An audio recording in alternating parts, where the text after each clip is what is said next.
ನಮಸ್ಕಾರ ವೀಕ್ಷಕರೇ, ನಾಲತವಾಡ ಶ್ರೀ ಶರಣವೀರೇಶ್ವರ ಯೂಟ್ಯೂಬ್ ಚಾನಲ್ಗೆ ಸ್ವಾಗತ. ನಾನು ಕಾಶಿನಾಥ್ ಬಿರಾದಾರ್. ಇಂದು 77ನೇ ಗಣರಾಜ್ಯೋತ್ಸವವನ್ನು ವಿವಿಧ ಕಡೆ ಆಚರಣೆ ಮಾಡಿದರು. ಈ ವೇಳೆ ಹಲವು ಶಾಲೆಗಳಲ್ಲಿ ಸಾಂಸ್ಕೃತಿಕ ಕಾರ್ಯಕ್ರಮಗಳು ನಡೆದವು.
ಯಾವ್ದು ವಾಕಿಂಗ್ ಅದು ಚಲೋ ಐತಿ.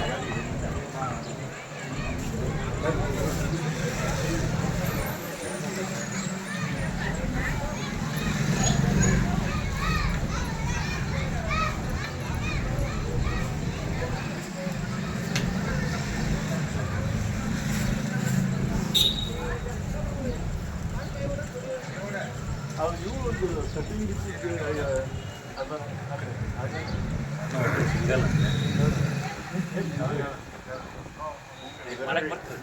ಇಲ್ಲ ಅದು ತುಮಕು ಹೆಚ್ಚು ಕಡಿಮೆ ಮಾಡಕ್ಕೆ ಹಾಂ ಅಂದ್ರೆ ನಿಮ್ಮ ಹೈಟಿಗೆ ಅದು ಸಪೋರ್ಟ್ ಆಗುತ್ತೆ.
ಸರಿ ಸರಿ ಬಿಲ್ ಸರಿ.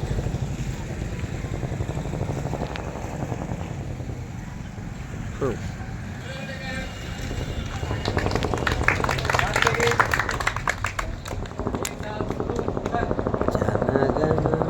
ಜನಗಣಮನಾಧಿನಾಯಕ ಜಯ ಜಯ ಭಾರತ ಭಾಗ್ಯ ವಿಧಾತ ಪಂಜಾಬ ಸಿಂಧ ಗುಜರಾಟ ಮರಾಠ ರಾಮಕಲ ಗಂಗಾ ಹಿಮಾಚಲ ಯಮುನಾಗಂಗ ಉತ್ಕಲ ಚಲ ಶಿಸರ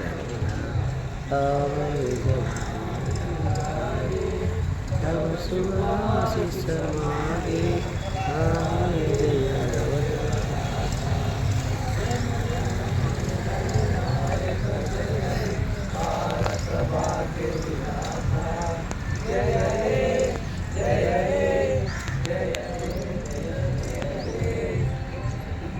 भारत माता की जय। वंदे मातरम। वंदे मातरम।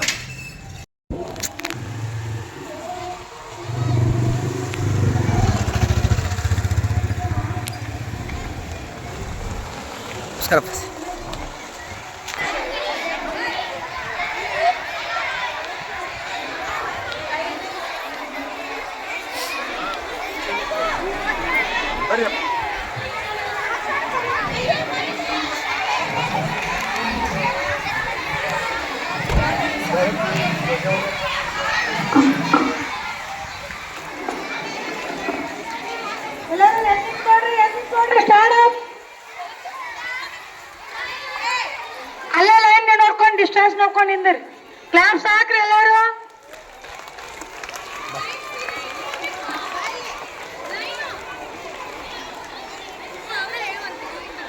बोलो भारत माता की, बोलो भारत माता की।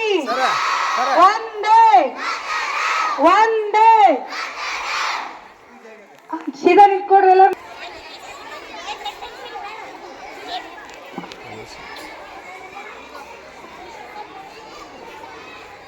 Silence, silence.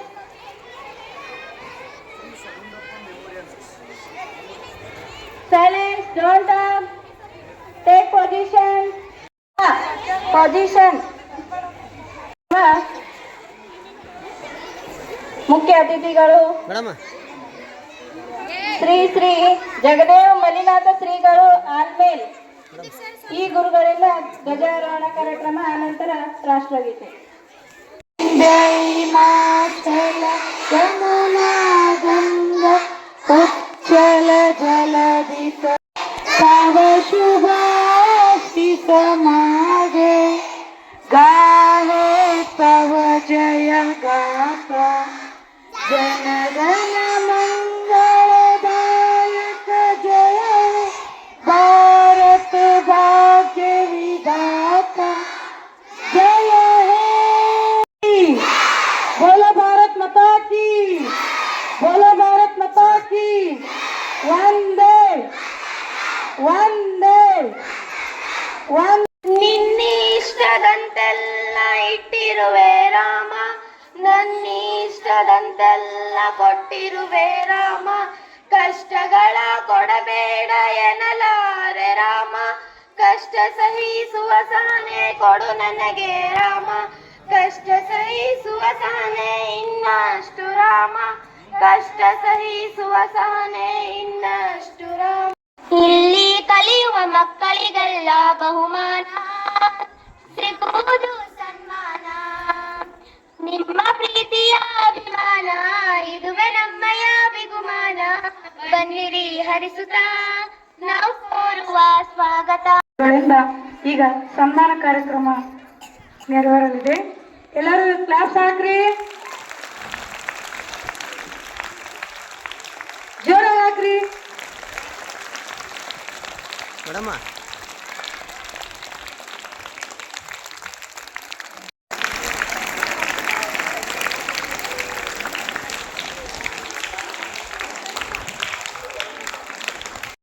ಕೇಳಿಲ್ಲ ಸರ್.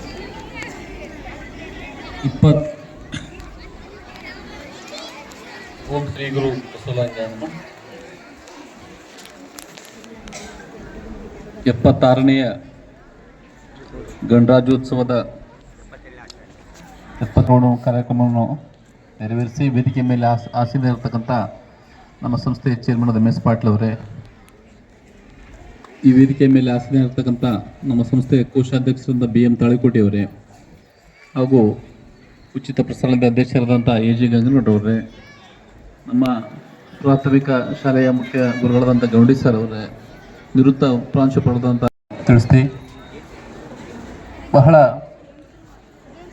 ಕಷ್ಟಪಟ್ಟು ದೇಶದವರು ಸ್ವಾತಂತ್ರ್ಯಗೊಂಡು ನಂತರ 2-3 ವರ್ಷಗಳಲ್ಲಿ ದೇಶ ತನ್ನದೇ ಆದಂಥ ಒಂದು ಸಂವಿಧಾನವನ್ನು ಮಾಡಿಕೊಡ್ತು. ಆವಾಗ ಈ ದೇಶದ ಅನೇಕ ಜನ ಕಾನೂನು ಪಂಡಿತರನ್ನು ಗೂಡಿಸಿ ಮಾನ್ಯ ಸಂವಿಧಾನ ಶಿಲ್ಪಿ BR ಅಂಬೇಡ್ಕರ್ ಅವರ ನೇತೃತ್ವದಲ್ಲಿ ಜಗತ್ತಿನ ಹಲವಾರು ಸಂವಿಧಾನಗಳನ್ನು ಅಧ್ಯಯನ ಮಾಡಿ ಅದರಲ್ಲಿ ಎಲ್ಲಕ್ಕಿಂತ ವಿಭಿನ್ನವಾದಂಥ ಶ್ರೇಷ್ಠವಾದಂಥ ಸಂವಿಧಾನವನ್ನು ಆಯ್ಕೆ ಮಾಡಿ ಪ್ರಜಾಪ್ರಭುತ್ವದ ಒಂದು ಸಂವಿಧಾನವನ್ನು ನಮಗೆ ಕೊಡುಗೆ ನೀಡಿದಂಥ ಸಂವಿಧಾನ ಶಿಲ್ಪಿ ಅಂಬೇಡ್ಕರ್ ಸರ್ ಅವರಿಗೆ ಗೌರವಿಸುವ ದಿನ. ಹಾಗೆ ಎಲ್ಲ ವಿದ್ಯಾರ್ಥಿಗಳು ಮಾತನಾಡಿದ ಹಾಗೆ ಈ ದೇಶದ 2ನೆಯ ಒಂದು ರಾಷ್ಟ್ರೀಯ ಹಬ್ಬ ಇವತ್ತು. ನಮ್ಮ ಈ ಸಂವಿಧಾನ ಅಂಬೇಡ್ಕರ್ ಸರ್ ಅವರದ್ದು ಬರೆದಿಟ್ಟ ಹಾಗೆ ಅದು ಹಾಗೆ ಹೋಗ್ಬೇಕಂತಿಲ್ಲ, ಅವರು ಕಾಲಕ್ಕೆ ತಿದ್ದುಪಡಿ ಮಾಡ್ತಕ್ಕಂಥ ಒಂದು ವಿಶೇಷ ಒಂದು ವ್ಯಾಖ್ಯಾನವನ್ನು ಅದರಲ್ಲಿ ಅಳವಡಿಸಿದ್ದಾರೆ. ಈಗ ಒಂದು ಕಾನೂನನ್ನ ಈಗ ನಮ್ಮ ದೇಶದಲ್ಲಿ ಕೆಲವಿಷ್ಟು ಸಮಸ್ಯೆಗಳಿದ್ದಾವೆ, ಅದಕ್ಕೆ ನಾವೆಲ್ಲ ದೇಶದ ಜನತೆ ಹಾಗೂ ಎಲ್ಲ ಕಾನೂನು ತಜ್ಞರು ಸೇರಿ ಹೊಸ ಕಾನೂನನ್ನು ಅಳವಡಿಸ್ಬೋದು. ಈಗ ಪ್ರಸ್ತುತವಾಗಿ ಭಾರತ ದೇಶ ಎದುರಿಸಿದ ಸಮಸ್ಯೆಗಳಪ್ಪ ಅಂದರೆ ನುಸುಳುಕೊಳ್ಳೋದು, ಒಂದೆಡೆ ಬಾಂಗ್ಲಾದಿಂದ, ಮತ್ತೊಂದೆಡೆ ಪಾಕಿಸ್ತಾನದಿಂದ, ಮತ್ತೊಂದು ಕಡೆ ಈ ಕಡೆ ತಮಿಳುನಾಡು ಶ್ರೀಲಂಕಾ ವಿಭಾಗದಿಂದ ದೇಶದಲ್ಲಿ ಬೇರೆ ದೇಶಗಳಿಂದ ಬಂದು ನಮ್ಮ ದೇಶದ ಆಂತರಿಕ ಶಕ್ತಿಯನ್ನು ಕಡಿಮೆ ಮಾಡ್ತಿರೋದು ನಾವೆಲ್ಲ ನೋಡ್ತಾ ಇದ್ದೀವಿ. ಹಾಗೆ ಬೇರೆ ದೇಶದಿಂದ ಬಂದು ಈ ದೇಶದಲ್ಲಿ ಏನಾದರೂ ಒಂದು ಘನತೆಗೆ ಧಕ್ಕೆ ತರ್ತಕ್ಕಂಥ ಕೆಲಸವನ್ನು ಇವತ್ತು ದುಷ್ಕರ್ಮಿಗಳು ಮಾಡ್ತಾ ಇದ್ದಾರೆ. ಆ ನಿಟ್ಟಿನಲ್ಲಿ ವಿಶೇಷವಾದ ಬಹಳ ಭದ್ರವಾದ ಕಾನೂನನ್ನು ಜಾರಿಗೆ ತರಬೇಕು. ಈ ಭಾರತ ಏಕತೆ ಹಾಗೂ ಅಖಂಡತೆಯಲ್ಲಿ ಪ್ರತಿಯೊಬ್ಬರು ಭಾರತೀಯರು ಶ್ರಮಿಸಬೇಕು, ಕೆಲಸ ಮಾಡಬೇಕು. ಯಾಕಂದರೆ ಮುಂದೆ ಬರ್ತಕ್ಕಂಥ ದಿನಗಳಲ್ಲಿ ಭಾರತ ದೇಶ ಸಂಪತ್ಭರಿತ ದೇಶ, ಅದು ವಿಶ್ವಗುರು ಆಗೋದ್ರಲ್ಲಿ ಯಾವುದೇ ಸಂದೇಹವಿಲ್ಲ ಅನ್ನೋ ಮಾತನ್ನು ಹೇಳಿ ನನ್ನ 2 ಮಾತು ಮುಂದೆ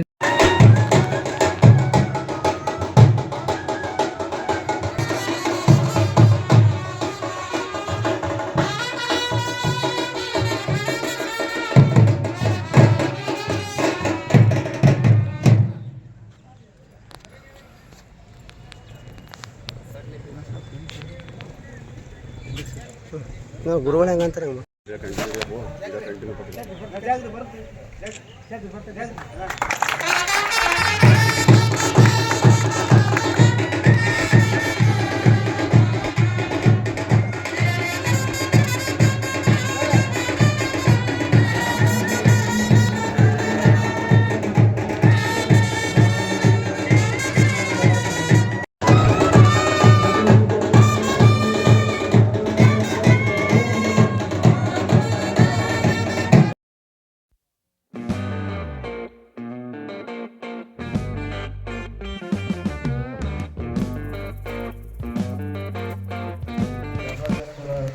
ಅಂಗವಾಗಿ ಮಾನ್ಯ ಅಧ್ಯಕ್ಷರು, ಉಪಾಧ್ಯಕ್ಷರು, ಸರ್ವ ಸದಸ್ಯರು, ಪತ್ರಿಕಾ ಮಾಧ್ಯಮ ಮಿತ್ರರು ಹಾಗೂ ಮುಖ್ಯಾಧಿಕಾರಿಗಳು, ಸಿಬ್ಬಂದಿ ವರ್ಗದವರಿಗೆ ಈ 77ನೇ ಗಣರಾಜ್ಯೋತ್ಸವದ ಆರ್ಥಿಕ ಶುಭಾಶಯಗಳನ್ನು ಸಲ್ಲಿಸುತ್ತೇವೆ. ಮಾನ್ಯ ಮುಖ್ಯಾಧಿಕಾರಿಗಳು ಪ್ರಾಸ್ತಾವಿಕ ನುಡಿಗಳನ್ನು ಆಡಬೇಕಾಗಿ ತಮ್ಮಲ್ಲಿ ಕೇಳಿಕೊಳ್ಳುತ್ತೇವೆ. ನಮ್ಮ ಪಟ್ಟಣ ಪಂಚಾಯಿತಿಯ ಅಧ್ಯಕ್ಷರು, ಉಪಾಧ್ಯಕ್ಷರು ಹಾಗೂ ಗೌರವಾನ್ವಿತ ಎಲ್ಲ ಸದಸ್ಯರುಗಳಿಗೆ, ನಮ್ಮ ಸಿಬ್ಬಂದಿ ವರ್ಗದವರಿಗೆ ಹಾಗೂ ಪತ್ರಿಕಾ ಮಾಧ್ಯಮದವರಿಗೆ, ನಮ್ಮ ಪೊಲೀಸ್ ಸಿಬ್ಬಂದಿಯವರಿಗೆ ಎಲ್ಲರಿಗೂ ಹಾರ್ದಿಕ ಮತ್ತೊಮ್ಮೆ ಶುಭಾಶಯಗಳನ್ನು ಕೋರುತ್ತೇನೆ. ಈ ಗಣರಾಜ್ಯೋತ್ಸವದ ನಿಮಿತ್ತವಾಗಿ ಈ ಒಂದು ಧ್ವಜಾರೋಹಣ ಕಾರ್ಯಕ್ರಮವನ್ನು ನೆರವೇರಿಸಿಕೊಟ್ಟಿರುವಂಥ ನಮ್ಮ ಪಟ್ಟಣ ಪಂಚಾಯಿತಿ ಅಧ್ಯಕ್ಷರಿಗೆ ಹಾಗೂ ಸರ್ವ ಸದಸ್ಯರಿಗೂ ಸಹ ಮತ್ತೊಮ್ಮೆ ಹೃತ್ಪೂರ್ವಕ ಧನ್ಯವಾದಗಳನ್ನು ಅರ್ಪಿಸ್ತೇವೆ. ಅಲ್ಲದೆ ಈ ಗಣರಾಜ್ಯೋತ್ಸವವನ್ನು ಆಚರಿಸಬೇಕಾದ್ರೆ ಈ ಗಣರಾಜ್ಯೋತ್ಸವದ ಕುರಿತು ಅನೇಕ ವಿಷಯಗಳನ್ನು ನಾವು ಶಾಲೆ ಕಾಲೇಜುಗಳಲ್ಲಿ ಮತ್ತು ಭಾಷಣಗಳಲ್ಲಿ ಎಲ್ಲವನ್ನು ಕೇಳುತ್ತೀವಿ.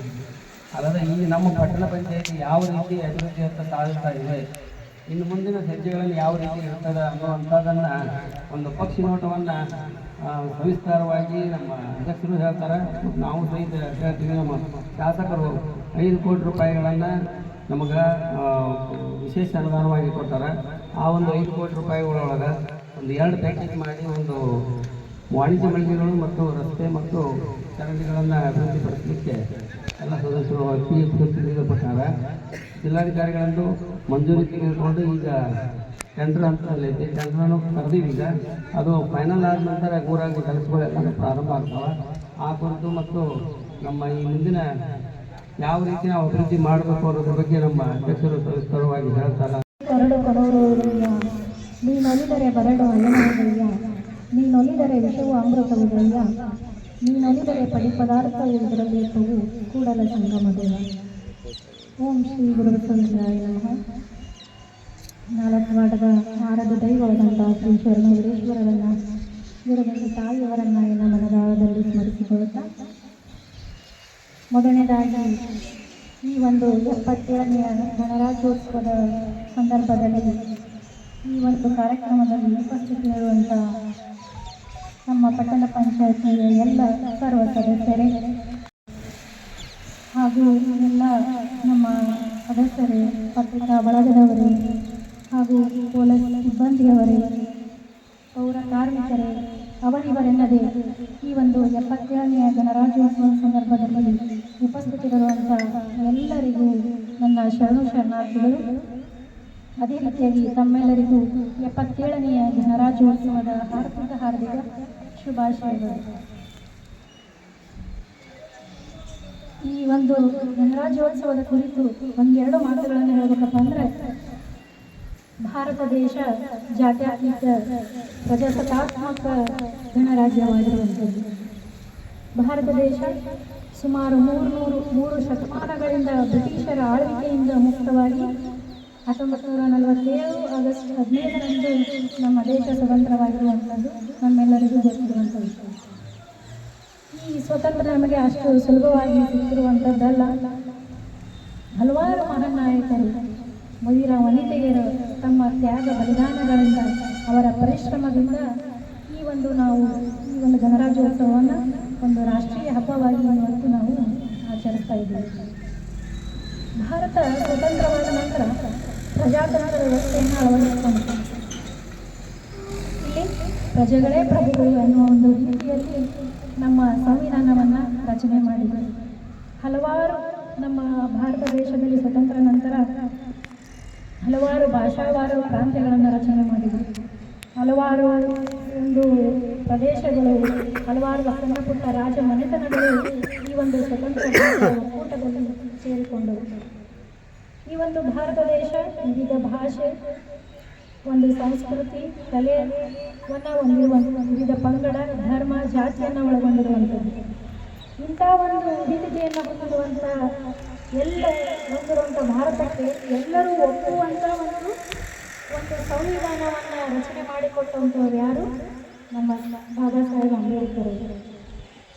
ಇದನ್ನು ಅತ್ಯಂತ ಕಾನೂನುಬದ್ಧವಾಗಿ, ಕಾನೂನಾತ್ಮಕವಾಗಿ ರಚನೆ ಮಾಡಿದವರು ನಮ್ಮ ಡಾಕ್ಟರ್ BR ಅಂಬೇಡ್ಕರ್. ಇವರನ್ನು ನಾವು ಸಂವಿಧಾನದ ಶಿಲ್ಪಿ ಅಂತಲೇ ಕರಿತೀವಿ. ವಿಶ್ವದಲ್ಲಿ ಅತ್ಯಂತ ದೊಡ್ಡದಾದಂಥ ಒಂದು ದೊಡ್ಡ ಲಿಖಿತ ಸಂವಿಧಾನವನ್ನು ಬರೆದುಕೊಟ್ಟಂಥ ನಮ್ಮ ಅಂಬೇಡ್ಕರ್ ಅವರಿಗೆ ಸಲ್ಲುವಂಥದ್ದು. ಇವರಷ್ಟೇ ಅಲ್ಲದೆ ಅನೇಕ ಮಹಾನ್ ಪುರುಷರು ಇವರ ಒಂದು ರಚನೆಯಲ್ಲಿ ಪಾಲ್ಗೊಂಡಿರುವಂಥದ್ದು. ಈ ಒಂದು ಸಂವಿಧಾನ ಅಂದರೆ ನಮಗೊಂದು ದೊಡ್ಡ ಕೊಡುಗೆ. ಇಂದಿನ ದಿವಸದಲ್ಲಿ ಅವರು ಕೊಟ್ಟಂಥ ಮಾರ್ಗದಲ್ಲಿ ನಾವು ಇವತ್ತು ನಡೀತಾ ಇದ್ದೀವಿ. ಸುಮಾರು 1949 ನವೆಂಬರ್ 26ರಂದೇ ನಮಗೆ ಈ ಒಂದು ಸಂವಿಧಾನವನ್ನು ನಾವು ಅಂಗೀಕರಿಸಿಕೊಂಡಿದ್ದೀವಿ. ಆದರೆ ಅದರ ಅಧಿಕೃತವಾಗಿ ಜಾರಿಗೆ ಬಂದಿದ್ದು 1950 ಜನವರಿ 26ರಂದು. ಅದರ ಒಂದು ಸವಿನೆನಪಿಗೋಸ್ಕರ ನಾವು ಇಂದು ಎಲ್ಲರೂ ಗಣರಾಜ್ಯೋತ್ಸವವನ್ನು ಒಂದು ಅತ್ಯಂತ ಸಡಗರ ಸಂಭ್ರಮದಿಂದ ನಾಡಿನಾದ್ಯಂತ ಎಲ್ಲ ಕಡೆ ನಾವು ಧ್ವಜಾರೋಹಣ ಮಾಡುವುದರ ಮೂಲಕ ಆಚರಿಸ್ತಾ ಇದ್ದೀವಿ.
Good morning everyone, respected teachers, parents, all my dear friends.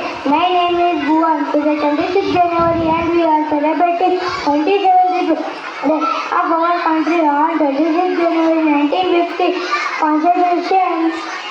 Constitution came into force. The Constitution is the supreme law of India. India is there to think about being good. It means we should respect each other else. Each year leaves celebrate. We should respect our constitution. I